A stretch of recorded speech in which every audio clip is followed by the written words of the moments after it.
Et tant que rien ne bouge du côté de l'exécutif, Manuel Bompard, ce mouvement doit-il s'inscrire sur la durée? Écoutez, c'est pas à moi de déterminer les modalités et le calendrier des prochaines initiatives. C'est un mouvement qui est un mouvement auto-organisé, qui appartient pas à une force politique en particulier. Et donc je pense que ils vont décider par eux-mêmes des modalités qu'ils choisissent pour la poursuite de ce mouvement. Mais il me semble que ce mouvement doit se poursuivre tant que les revendications qu'il porte ne sont pas satisfaites. Et pour l'instant, force est de constater à la fin de cette journée que le gouvernement a beau se succéder sur le plateau et sur les plateaux pour dire nous avons entendu, mais rien ne bouge. Et donc il est temps que cette colère, qui est une colère grandissante, très forte, qui existe dans le pays, elle soit enfin entendue, qu'elle soit pas méprisée comme elle l'est en permanence, méprisée en faisant comme si finalement ces gens-là n'étaient pas conscients de la question écologique et de la question environnementale, alors qu'en réalité c'est les premières victimes des problématiques écologiques, qui sont les personnes dont les enfants souffrent le plus des problèmes d'isolation dans les bâtiments, qui sont les personnes dont les enfants souffrent le plus des problèmes liés aux émissions de gaz à effet de serre, etc. C'est les catégories les plus populaires de la société, les gens qui n'ont pas d'autres alternatives possibles que l'utilisation de leur voiture. Et je pense qu'il est temps que le gouvernement entende enfin ces revendications, change de politique globalement. Comment doit-il y répondre? Il doit y répondre en changeant cette politique, qui est une politique toujours en faveur d'une partie de la population. Vous avez entendu les revendications. Bien sûr, la colère, elle se cristallise sur la question de la hausse du carburant. Mais en réalité, la colère, elle est beaucoup plus profonde que ça. C'est la colère d'une politique, et une politique en faveur d'une minorité de la population. Et l'exemple le plus symptomatique de ça, c'est que là, on parle d'une mesure, la hausse du carburant, qui coûte à peu près, qui va rapporter à peu près à l'État 4 milliards d'euros. Ces 4 milliards d'euros, c'est exactement le montant qu'a perdu l'État en supprimant l'impôt sur la fortune. Alors d'un côté, on rend des cadeaux, on rend de l'argent aux plus riches de la population, et de l'autre côté, on prend dans les poches de celles et ceux qui n'ont pas d'autre choix que de prendre leur voiture pour aller travailler, pour aller amener les enfants à l'école, pour aller faire les courses. Et ça, c'est insupportable. Donc il faut que cette politique change enfin, qu'il y ait un changement de cap. Je crains malheureusement que le gouvernement ne soit pas en mesure de le faire. On entendait Manuel Bompard, on entendait Macron en démission. Mais est-ce que Macron est le seul responsable? Est-ce que cette colère, elle ne traduit pas également un divorce plus profond des Français avec la politique? Mais sans doute que Macron n'est pas le seul responsable, mais pour autant il a une part de responsabilité, et cette responsabilité est importante. C'est lui qui exerce le pouvoir. Jusqu'à preuve du contraire, et ce depuis maintenant 18 mois.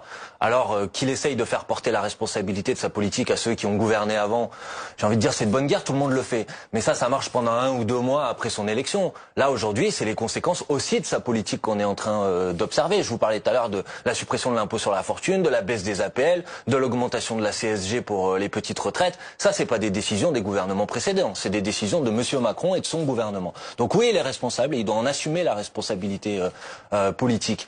Et donc, encore une fois, je ne sais pas quoi vous dire de plus qu'il est temps qu'il change de cap, qu'il arrête, qu'il l'entende enfin cette colère. C'est une colère qui est très forte dans le pays. Faut pas la mépriser. Faut pas donner le sentiment que tout ça sont des gens qui sont irresponsables. Le pire dans cette histoire, c'est qu'on les culpabilise sur la question environnementale, comme si finalement les gens n'en avaient rien à faire de l'écologie, alors que, encore une fois, c'est eux qui en souffrent au premier chef des problématiques liées à la pollution, des problématiques liées au manque d'isolation dans les bâtiments, etc.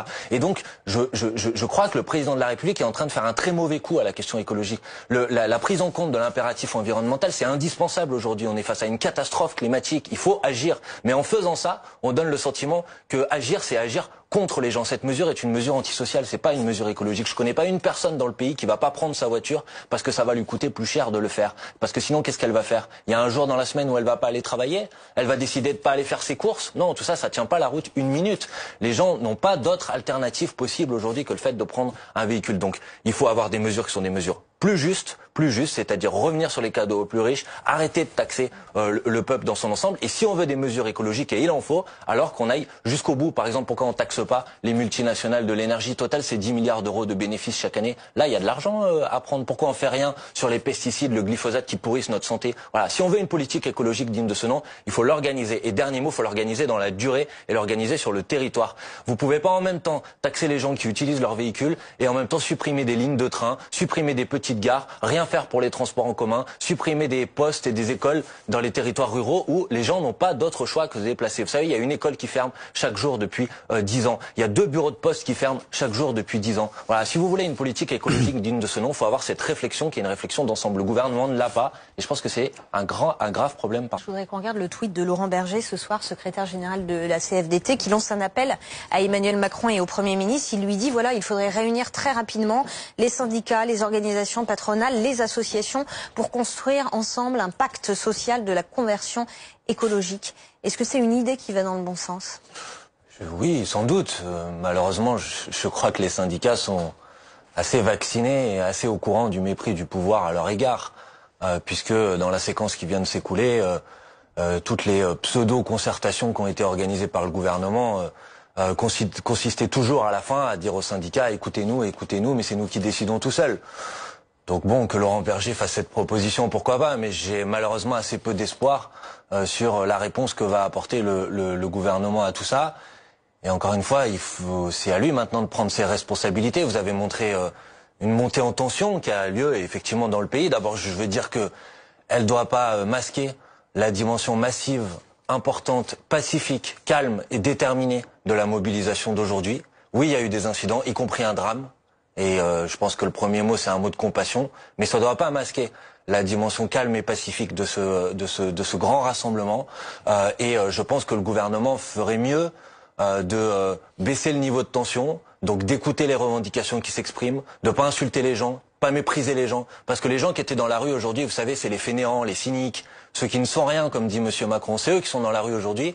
Et si le gouvernement continue à les mépriser comme ça, malheureusement, on va avoir une montée des tensions. Donc le gouvernement devrait faire baisser le niveau de tension, entendre les revendications qui s'expriment, leur offrir une réponse et un débouché politique, et pas chercher par les vieilles méthodes et les vieilles recettes qu'on connaît, qui sont franchement un peu fatigantes et énervantes, c'est-à-dire essayer d'instrumentaliser les violences pour jeter l'opprobre sur le mouvement dans son ensemble, ou les bidonnages de chiffres auxquels on a assisté de la part du ministère de l'Intérieur aujourd'hui.